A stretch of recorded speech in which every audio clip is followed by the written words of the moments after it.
Stern warning from the White House today regarding climate change. President Joe Biden saying we've waited too long to deal with this climate crisis. He says the time to act is now. The president laid out his administration's plans to combat climate change and signed several executive orders. Some of those orders include halting new oil and natural gas leases on public lands and waters, a transition from fossil fuels to clean energy, and cut emissions from electric power to zero by 2035.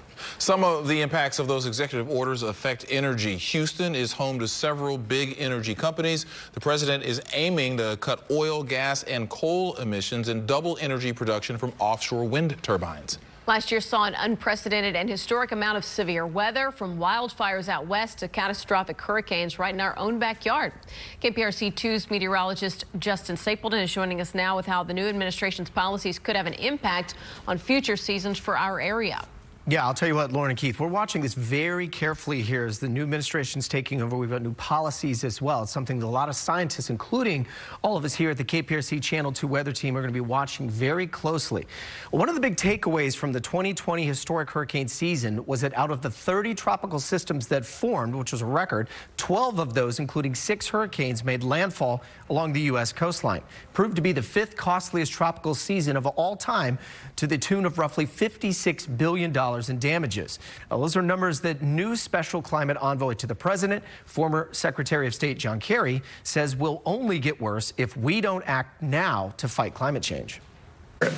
We spent $265 billion 2 years ago on three storms: Irma, Harvey, and Maria. Maria destroyed Puerto Rico. Harvey dropped more water on Houston in 5 days than goes over Niagara Falls in a year. And Irma had the first recorded winds at 185 miles an hour for 24 sustained hours. That's something we certainly remember here as well. Now, of those 12 landfalling storms that hit the U.S. this past year, 8 of those slammed right here into the Gulf Coast states, producing the bulk of that $56 billion damage. And, you know, Frank, you and I were talking about this before the show here.